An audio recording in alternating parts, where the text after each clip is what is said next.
Hello guys, welcome back to my channel.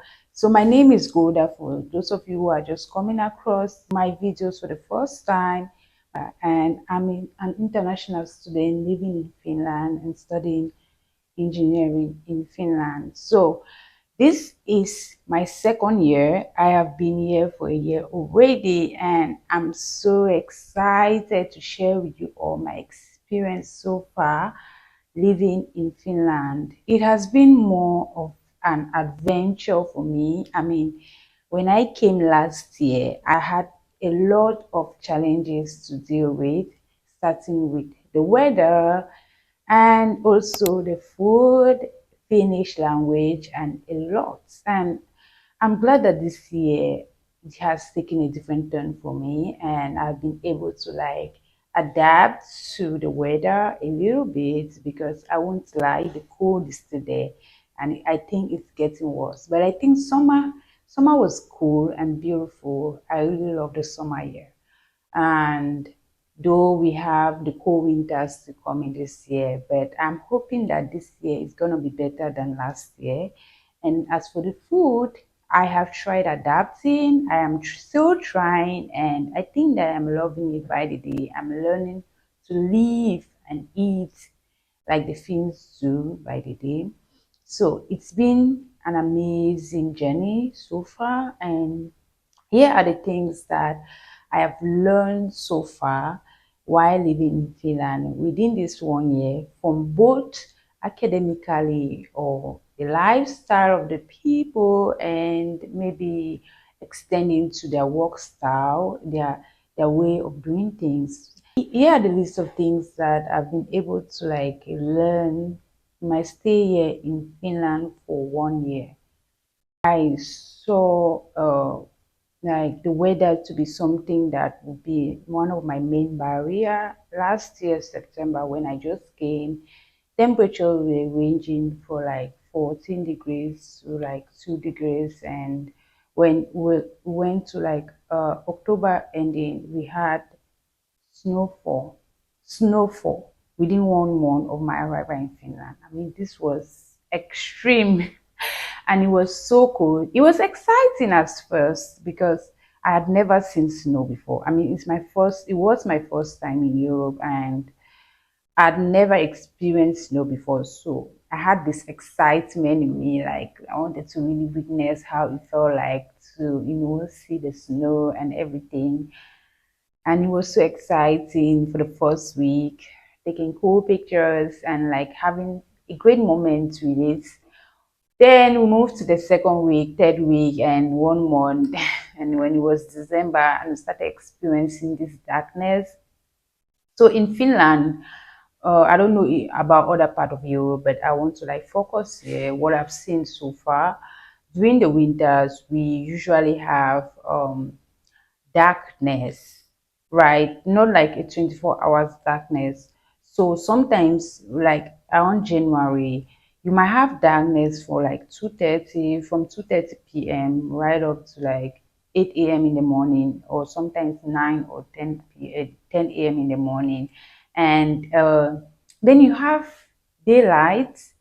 I mean, the places are kind of like bright from that 10 a.m. right up to 2, and then darkness again. So it's more like we almost spend just like close to just 5 hours of light, and the rest of the hours of darkness in a day. So imagine being in a cold environment, and you have and throughout the day you're seeing everywhere is so dark and cold and snowing and everything. So it was kind of really, really difficult for me at that time to bear. I mean, I don't think it's something I like. I don't think I like winter. I think my best moment in Finland has so far has been summer. Winter is so cold and it's so dark, but we were doing our activities in the darkness. I mean, with all the snow and everything, we were doing all the activities that we needed to do in a day.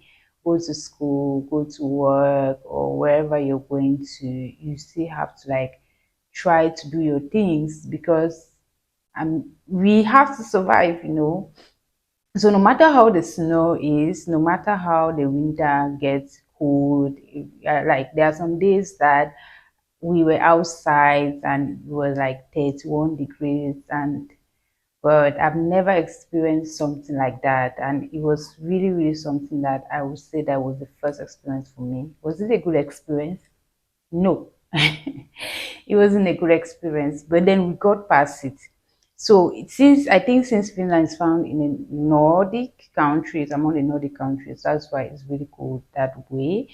And I think that from other uh, countries I've watched on social media, kind of we have like Canada too, that is like it's cold like that. So it's cold, yeah, but people do live and survive in it. And I'm just hoping that this year things are going to get better because it's September already, and we had.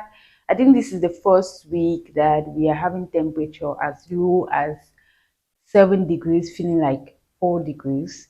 So by last year at this time, we're already having close to minus. And this year, I think that things are looking good. And I'm hoping that the winter too is going to be friendly enough to like not to be that cold, so that we might be able to at least survive in it. So let's talk about the lifestyle of the people. So during my summer holidays, I had the opportunity to like work in a professional site for a summer training program.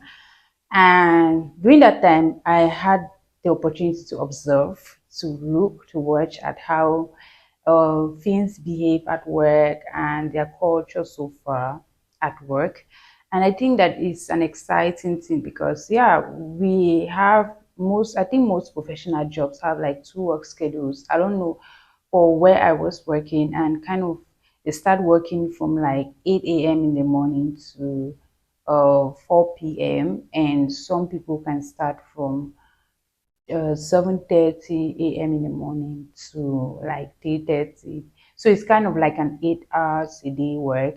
And within those 8 hours, you might have uh, coffee breaks like two times. So we had coffee break from 9 a.m.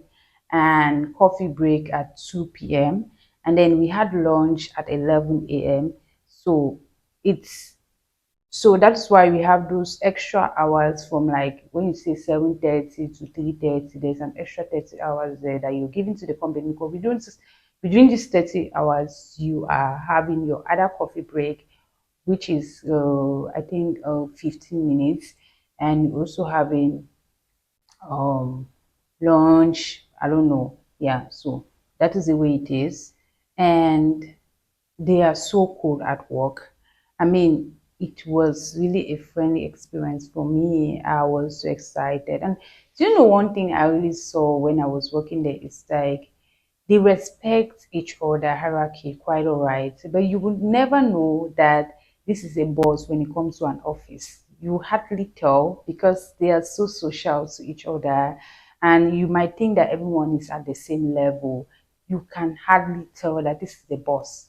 They are so social. They are so like kind of equal. They feel like equal to each other when they are talking on the coffee table, and it's so amazing. It's so amazing. I think so because it kind of allow employees to open up to their employers freely when they kind of have some challenges at work, and talking during coffee table allow you to kind of like connect to your colleagues at work. And when you guys are chatting, there are a lot that you learn from each other. And I mean, it creates that friendly environment, and I think I really admire that. And talking about, and they had a lot of benefits as far as you're a worker, from like medical benefits. I'm talking about a professional job. So they have medical benefits where the company is in charge of your medical bills and stuff like that. And you also have like maybe gym. Once you are working there, you might have access to gyms. You can go to the gym if you want, and the bills is being taken care of by the company. So there are a lot of benefits depending on the company that you're working for, and I think that is kind of cool. Yeah, so take into account. You want your employees to be always healthy and active enough so that they'll be able to work. So it's really amazing. And I think that's one thing I really love about their work style. And coming to school, so let's talk about school now. So I think it's the same thing that applies to school. At school, we have friendly study hours, like not the entire day. If you're having the entire day at school, it means maybe you have decided to take courses that are many, which are not necessarily compulsory for you to take for the particular year. So I think that each study year has been made such that you are able to like take few courses, and this allows you to be able to have enough time for yourself as a student to relax, to take care of yourself. I mean, it's not that stressful when you follow your courses that you're supposed to take for that year and the number of credits that you should take. So it's like that. But if you're that person that wants to like take a lot of courses, probably second year courses when you're in the first year, and kind of join everything together because maybe you want to like do speed things up a little bit, then that's when everything becomes strenuous to you. You might have some days, you might have 11 hours of classes, depending on you, because you're the one making your schedule. And it's kind of flexible a way that you are able to like take the number of courses that you want to. And please, this applies for some programs, not all, because I think that for nursing, it's different. Because for nursing, they kind of schedule your program such a way, they design your program such a way that the first year you have some particular courses that you have to take. Second year is different, but since I'm an engineering student, I'm kind of like talking based on my program schedule as an engineer. So as an engineering student, it's really flexible for you to like take the number of courses that you want. If you want like you want to do 12 courses, 15 courses, it's your choice. If you can, nobody's stopping you. And if you want to do just 2 or 3 courses, it's your choice. So it's really flexible enough for you. And at school, yeah, there are sometimes that they like have coffee breaks in the morning, maybe from 8 a.m. That's for free, depending on your school. And it's I think it's amazing enough. It's great because it kind of like allows students to like meet each other from different classes and connect with each other. If you want to like know someone from a different program, you kind of connect with each other in that process. And that's why they bring stuff like that to make students know each other. And since in the school I study in, we usually have exchange students living other countries, probably France, Austria, or Germany, or any other country in Europe, even out of Europe. We have students from USA last year in our class. So when they leave other countries and they come for exchange studies, to they want to like make them to also like feel at home in the process and learn about the Finnish lifestyle. So what they do, that they organize activities for them too, so that they can be able to like connect with other exchange students from other countries, and also connect with the degree students in their country. So it's amazing, yeah. And I think the educational structure is really exciting. I am loving it by the day, though it's difficult at some point.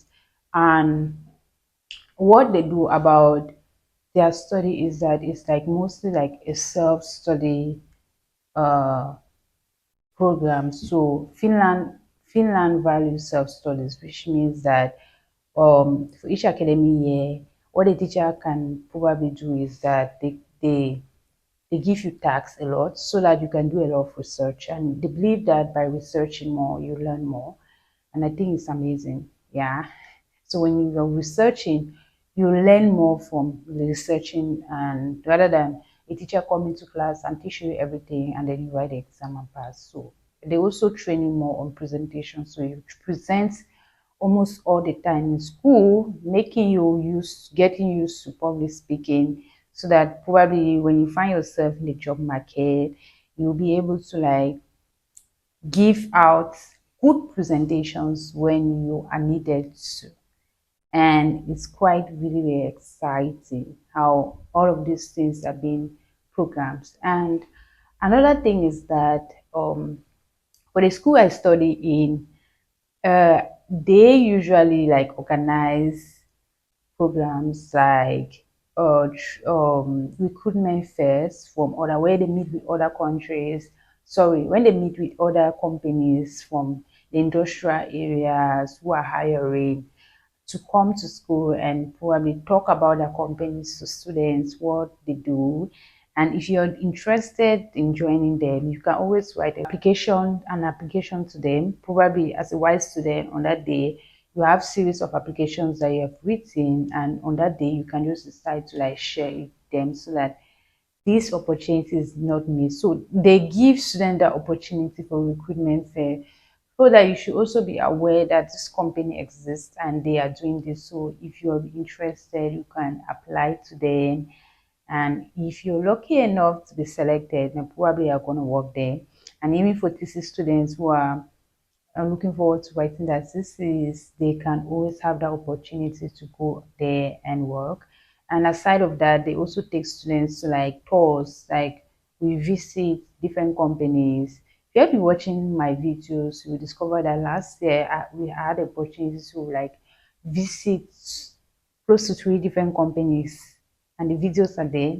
And it was so exciting because you get to witness firsthand the industrial processes, how things are being done technically in your work field. So it's not about only the classroom, you're also exposed to, I mean, the work life, the work environment, and see things the way they are.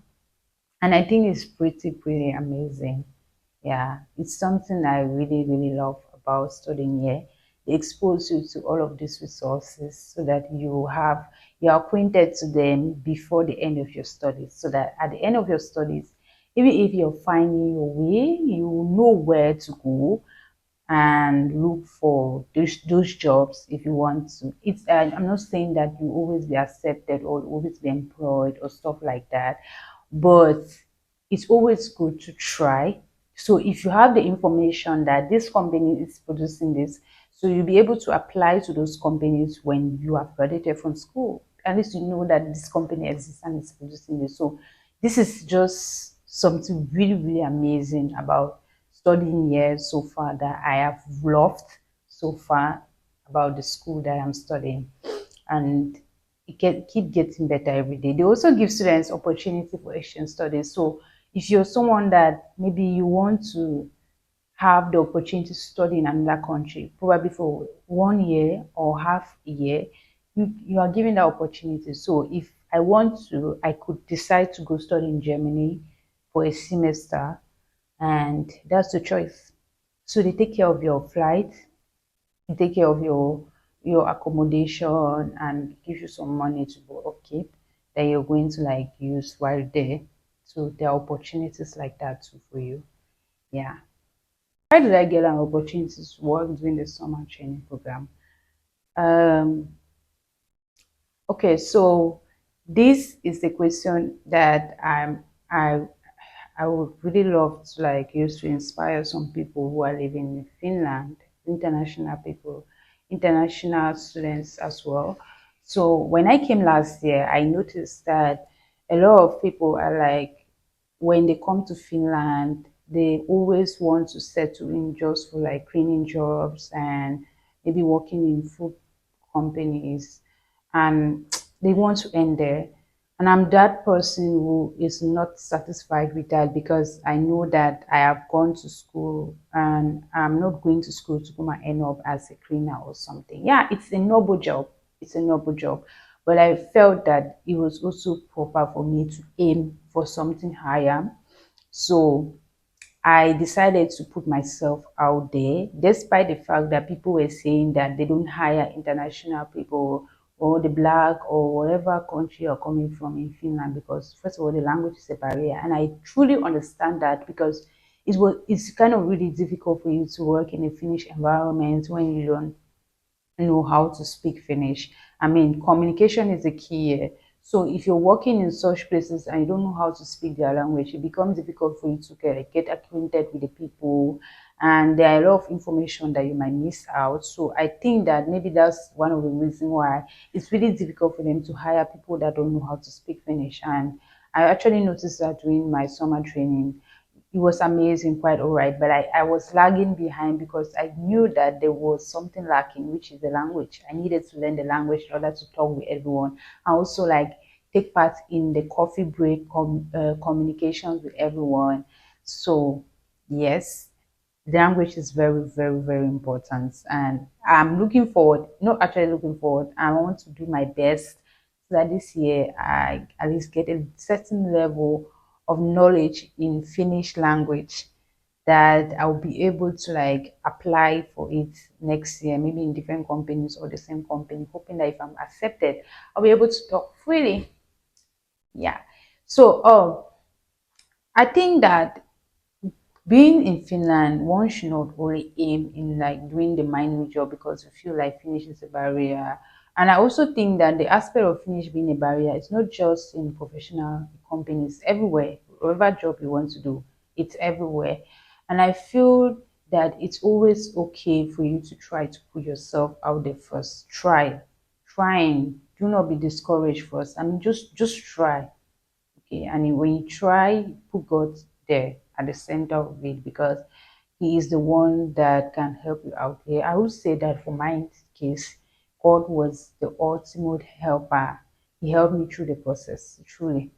And you have to try to be like exceptional in your application.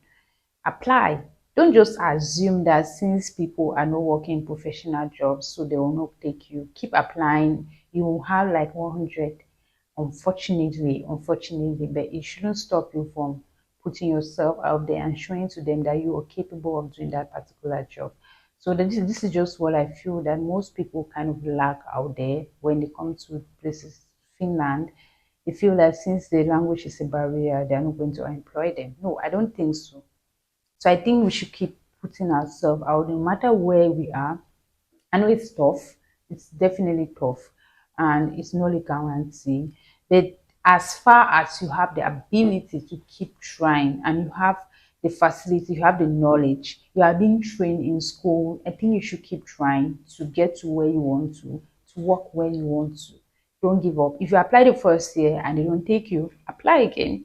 Whenever you see an opening, just keep applying. I'm sure one day or the other they are going to notice that this person have been applying so many times, and they might want to like take you, employ you.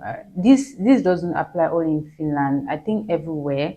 So if you are having uh you should like not limit yourself to a particular thing because of what everybody does, but you should always try to like put yourself out there. Apply, keep applying, keep applying, keep applying until you are being taken.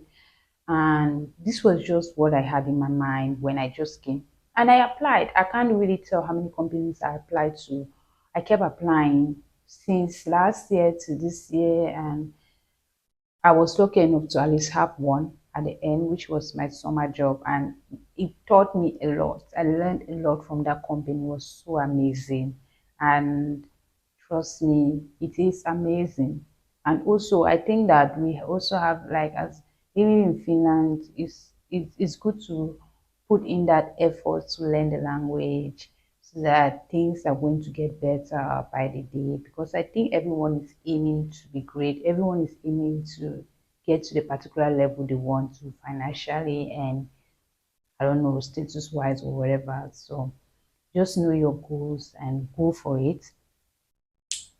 That is what living in a new environment has taught me so far. So it's going to be tough and lonely. So you feel like you're the only one doing it, and maybe you're you're mad or you're crazy or you're too serious. I don't know, whatever. The truth is, only you know you, and only you know what you're doing for yourself. Only you know your goals. Only you know your ambition. No one really understands that except you. You're the only one who knows what you want. So you just have to do you and do what you want because it's what you want. And if you're not taking actions to achieve what you want, people will not really understand, or they will never know that this is what you ever wanted. Yeah, I think everyone just wants to go, and it's good to put yourself out there and apply for those positions you might be taking. Living here is quite lonely. It's really, really lonely. I won't lie. Living away from home and staying in another country, which is about, I I don't even know the distance from Cameroon, and it's really lonely. You are kind of like alone in that country. There are people I know, friends and stuff like that, but the loneliness you always feel is like you don't have anyone, your family isn't there with you, so it's really lonely, especially a place like Finland where you get to like just stay in your home or on your own. It's Finland is not a loud country. Finland is a very quiet country, and it's kind of a perfect country for introverts. Extroverts can make their way out, like they can create their own environment, that's true, but it's a quiet and calm country and peaceful country. Oh, I love the peacefulness. I love how calm the country is because I'm an introvert, and yeah, I actually enjoy the quietness of the country. I mean, there's nothing really loud out there, and it's cool for me, but it's also lonely. It's a lonely country for me too. So thank you very much, guys, for watching this. And please, if you haven't subscribed to my channel, please subscribe to my channel and leave a like to this video if you really enjoyed it, and probably share with anyone that you feel like needs to hear one or two about what I have said here today. And thank you. Please keep watching my videos because I'll keep uploading a lot. Some to help you for applications in schools in Finland, some to share my experience so far living here, and others maybe to like share other thoughts and ideas on other aspects. Thank you so much for always watching my videos. See you in my next video. Bye.